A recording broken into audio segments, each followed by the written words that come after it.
Assalamualaikum warahmatullahi wabarakatuh. Sebelumnya nama saya Aditya Johansah, NPM saya 2215061039. Saya berasal dari kelas PSTIC. Di sini saya akan melakukan video tentang summary logika dari pertemuan 1 sampai dengan pertemuan 7 berdasarkan pada V-Class. Oke. Pada materi pertama itu adalah konsep dasar logika. Logika adalah ilmu yang membantu kita dalam berpikir, menalar, dan mempelajari tentang pemikiran dan argumen yang tepat atau benar. Logika adalah sebuah jalan menuju ketepatan. Jadi logika itu digunakan untuk sebagai langkah-langkah untuk membantu kita menuju sebuah kebenaran. Aristoteles memandang logika sebagai alat yang sangat penting dalam mengevaluasi dan mengembangkan pikiran rasional yang tepat dan benar. Sedangkan Socrates memandang logika sebagai alat yang penting dalam memperoleh kebenaran dan pengetahuan yang pasti. Dari kedua tokoh tersebut kita tahu bahwa logika itu digunakan untuk menuntun kita ke jalan yang benar dan tepat. Walaupun jalan tersebut belum tentu baik. Oke, ada contoh paragraf di bawah ini yaitu jika pada sore pukul 15.00 sampai 17.00 dan hari hujan, Abdul pasti akan menerobos lampu merah. Kemarin Abdul pulang dari kampus pukul 16.00 dan sampai di kos pukul 16.45. Sore itu cuaca hujan angin. Jadi kemarin sore Abdul menerobos lampu merah. Pada paragraf ini kita dapat melihat ada 3 kalimat, yang dimana kalimat pertama dan kalimat kedua adalah premis, disebut sebagai premis-premis, dan kalimat yang berwarna merah atau kalimat ketiga itu adalah kesimpulannya. Kita dapat mengetahui kesimpulan tersebut valid atau tidak itu dengan menggunakan logika, dengan ekspresi logika yang akan kita pelajari pada materi selanjutnya. Proposisi adalah suatu pernyataan atau kalimat yang dianggap benar atau salah, tapi tidak keduanya. Proposisi sangat penting dalam logika karena membentuk dasar argumen dan penalaran. Proposisi adalah kalimat berita. Jadi, saya akan berikan contoh yaitu 1 lebih kecil daripada 5. Itu adalah kalimat proposisi. Sedangkan untuk ada kalimat misalkan Abdul tolong tutupkan pintu itu bukanlah kalimat proposisi karena itu adalah kalimat perintah, sedangkan proposisi adalah kalimat berita. Kemudian yang ketiga, proposisi dapat dinyatakan dalam 4 bentuk. Yang pertama itu adalah proposisi atomik atau tunggal, yang kedua itu proposisi majemuk, ketiga adalah implikasi dengan pola jika maka, keempat adalah biimplikasi dengan pola jika dan hanya jika. Berikut adalah simbol-simbol dari yang akan digunakan dalam ekspresi logika. Yang pertama itu ada negasi, yang kedua ada konjungsi, disjungsi, implikasi, biimplikasi, exclusive or, not and, dan not or. Masing-masing dari simbol-simbol tersebut memiliki arti-arti tersendiri. Kemudian tabel kebenaran. Tabel kebenaran adalah salah satu perangkat yang dapat digunakan untuk menentukan nilai kebenaran proposisi majemuk. Jumlah baris tabel kebenaran bergantung dari banyaknya proposisi tunggal yang terdapat pada proposisi majemuk. Jika terdapat n proposisi tunggal pada proposisi majemuk, maka jumlah baris pada tabel kebenaran adalah 2 pangkat n. Ini 2 pangkat n. Jadi, misalkan ada 3 proposisi tunggal pada proposisi majemuk, maka jumlah baris kebenarannya adalah 2 pangkat 3, yaitu 8. Oke, ada contoh penggunaan tabel kebenaran, itu adalah ada kalimat jika Andi belajar dengan giat, maka Andi akan mendapatkan nilai yang baik. Buktikan dengan tabel kebenaran. Untuk jawabannya kita pertama harus menelaah premis-premis yang ada di dalam kalimat tersebut. Yang pertama itu adalah saya lambangkan dengan P, yaitu Andi belajar. Yang kedua ada Q, Andi mendapat nilai baik. Bentuk ekspresi logikanya itu adalah P implikasi Q. Di sini adalah P implikasi Q.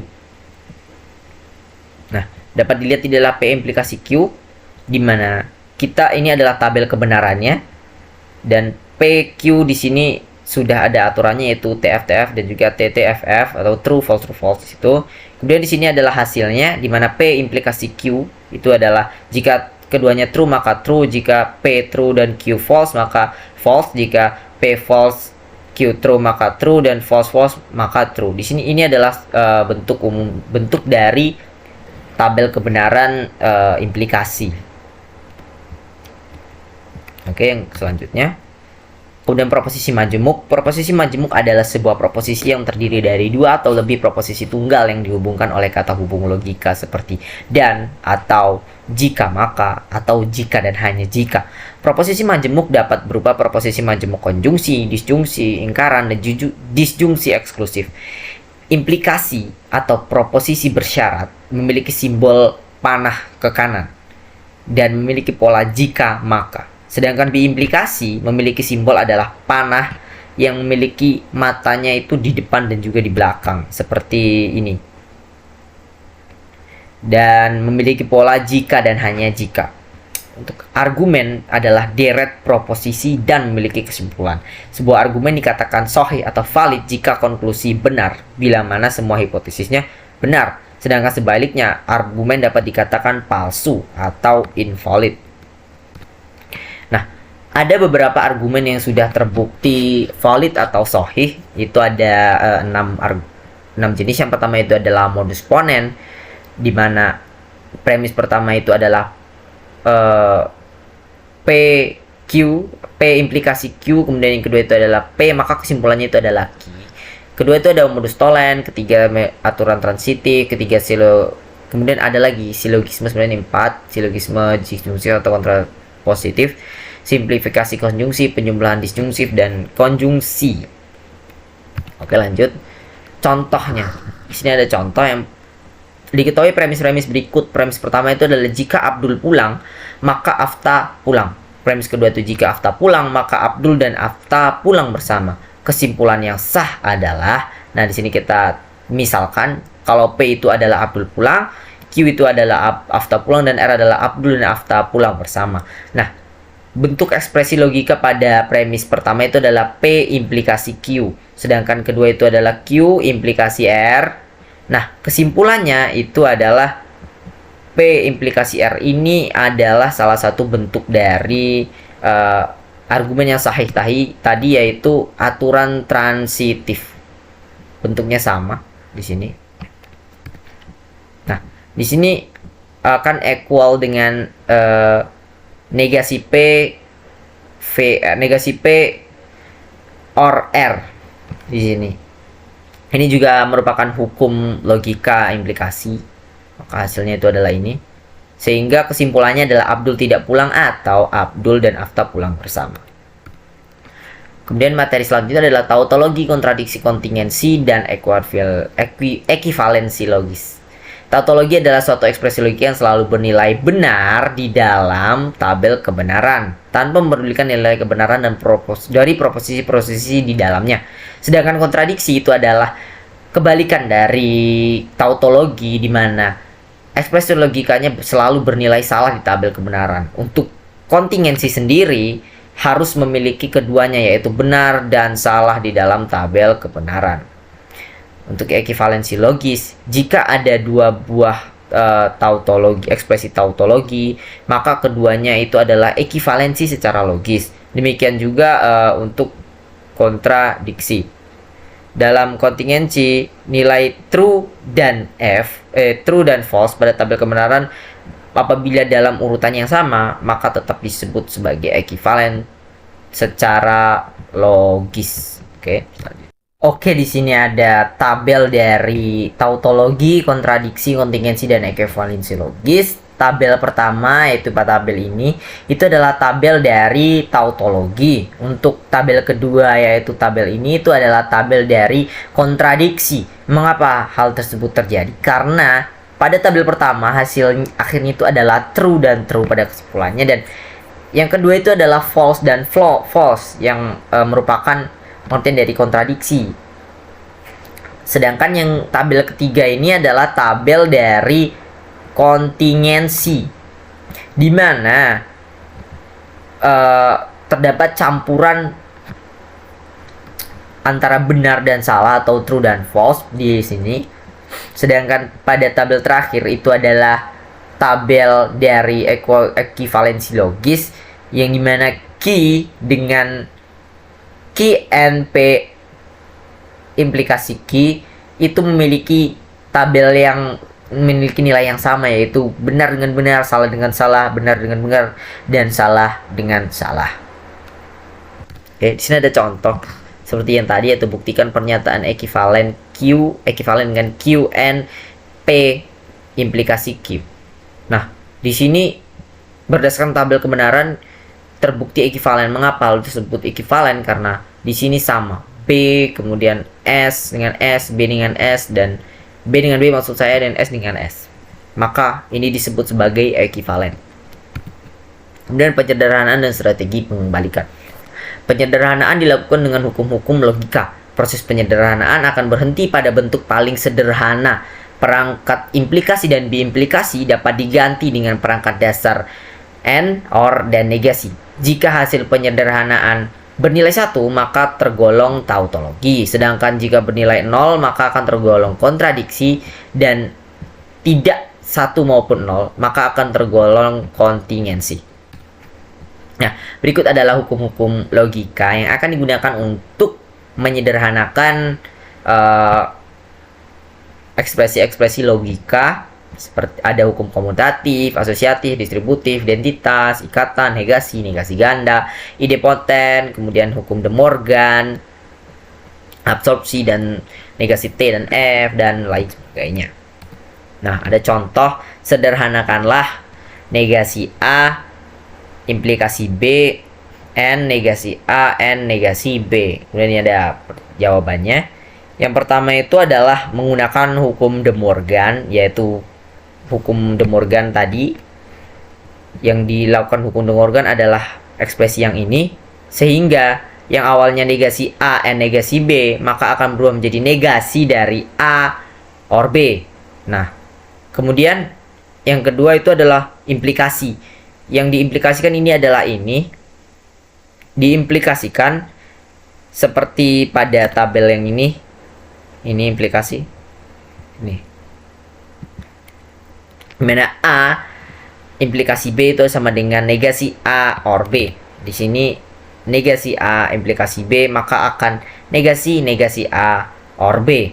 Nah, di sini negasi kedua ini dapat dihilangkan dengan menggunakan hukum negasi ganda, sehingga akan membentuk A or B, N negasi A or B. Negasi A or B.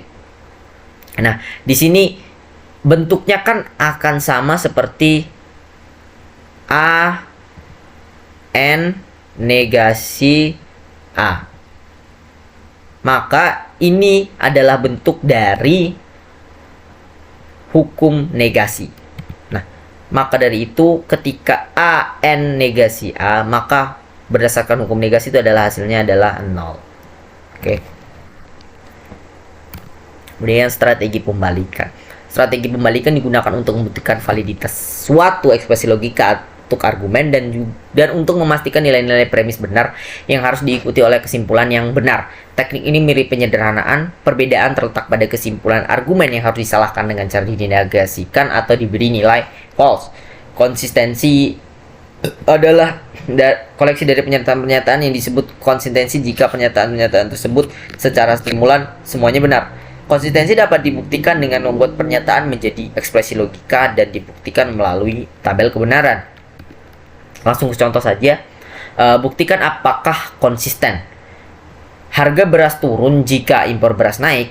Pabrik beras tidak senang jika harga turun. Impor beras naik. Pabrik kedelai senang.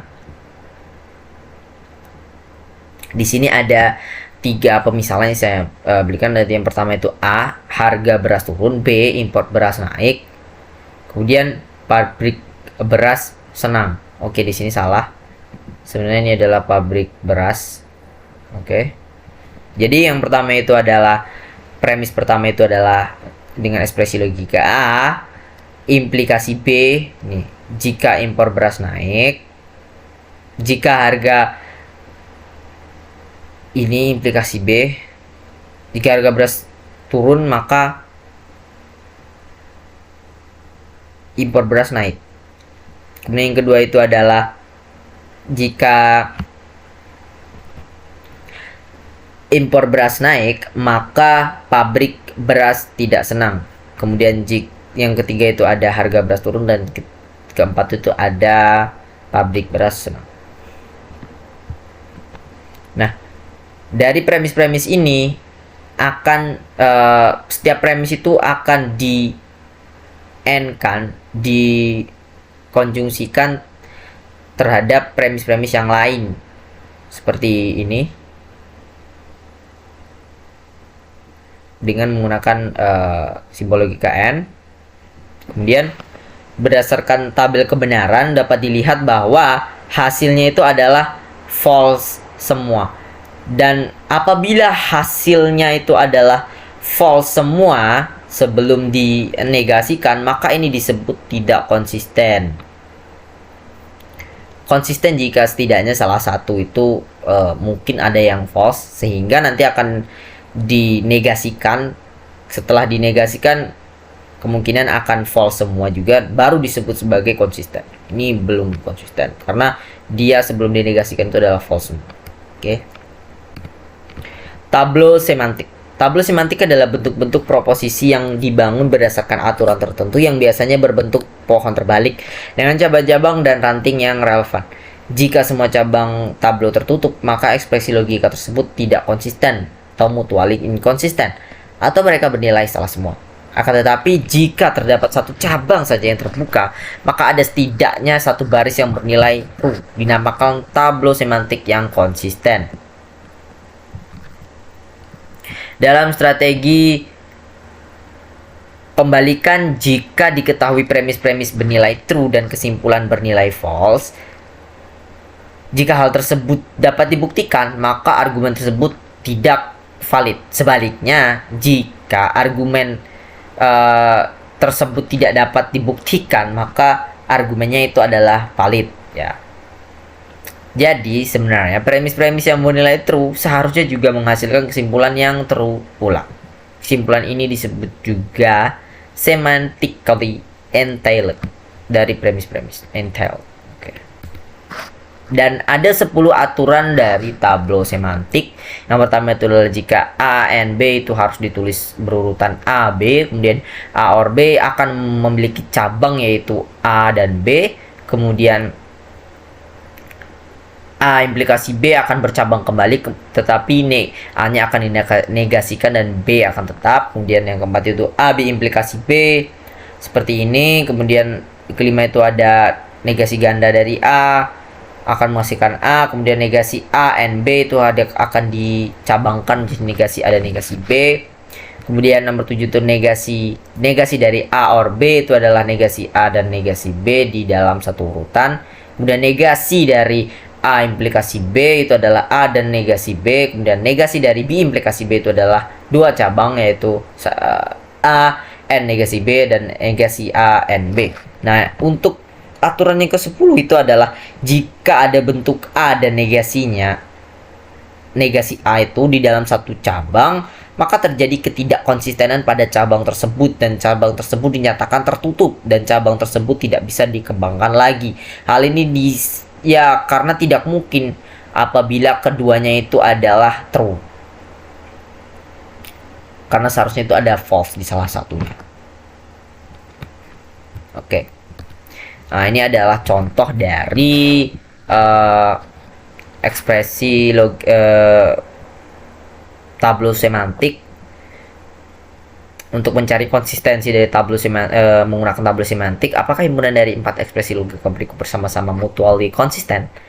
Yang pertama, negasi A V B, negasi A or B maksud saya, kemudian negasi dari B N negasi C, kemudian C implikasi D, dan negasi dari negasi A or B or D. Jawabannya berikut adalah langkah-langkahnya. Yang kita akan mendefinisikan terlebih dahulu keempat premisnya, ekspresi logikanya nih. Yang pertama itu adalah negasi A V B seperti yang saya sebutkan tadi. Nah, aturan pertama yang dipakai itu adalah aturan ke-7, dipakai untuk baris keempat, baris yang ini, dimana aturan 7 itu adalah dimana negasi dari A or B akan dituliskan negasi A dan negasi B secara berurutan. Di sini negasi dari negasi A or D dapat ditulis secara berurutan negasi ganda dari A, kemudian negasi D. Menggunakan aturan ke-7 tadi. Kemudian pada baris ke-6 ada aturan kelima pada baris kelima, yaitu negasi ganda, sehingga negasinya akan dihilangkan menjadi, di sini negasinya akan dihilangkan menjadi A biasa. Nah, kemudian selanjutnya adalah aturan kedua pada baris pertama. Baris pertama itu adalah negasi A or B. Nah, di sini ada aturan aturan pertama, gimana aturan pertama? Oh, aturan kedua, maksud saya aturan kedua pada baris pertama, di mana akan ada terbentuk dua cabang di sini, yaitu negasi A dan juga B berdasarkan aturan yang ini. Nah, di sini pada line ke-8 ini kita harus menutup salah satu cabang. Jika terbentuk cabang, kita harus menutup salah satu cabang. Di sini saya menutup cabang negasi A atau cabang kiri, kita tutup dan kita melanjutkan ke cabang selanjutnya, yaitu cabang B. Ada aturan ke-6 pada baris kedua. Pada baris kedua di sini negasi dari B and negasi C. Aturan ke-6 di sini sama, yaitu negasi dari masing-masing. Di sini negasi B dan kemudian ada negasi ganda dari C. Kemudian aturan kelima pada baris ke-9 yaitu negasi ganda. Oh, sebentar. Ini negasi B-nya juga saya tutup sama seperti tadi. Jika terbentuk cabang maka salah satu harus ditutup. Oke. Di sini seperti tadi negasi ganda akan dibentuk negasi ganda. Kemudian yang terakhir itu adalah aturan ketiga pada baris ketiga. Nah, baris ketiga tadi di baris kedua sudah, baris pertama sudah. Baris ketiga yaitu C implikasi D akan menghasilkan pada aturan ketiga ini nih, negasi dari A dan B. Maksudnya di sini adalah berarti negasi dari C dan juga di sini ya, negasi dari C dan juga D. Nah, di ujung ini semuanya sudah tertutup karena sudah tidak ada yang bisa dikembangkan lagi, dan karena akhirnya itu adalah tertutup, maka ekspresi tersebut, kesatuan ekspresi tersebut tidak konsisten atau mutually inconsistent, seperti yang saya bilang tadi. Oke, terima kasih atas perhatiannya dan waktunya. Demikian, apabila ada saya ada salah kata dan kekurangan, saya mohon maaf. Saya akhiri. Wassalamualaikum warahmatullahi wabarakatuh.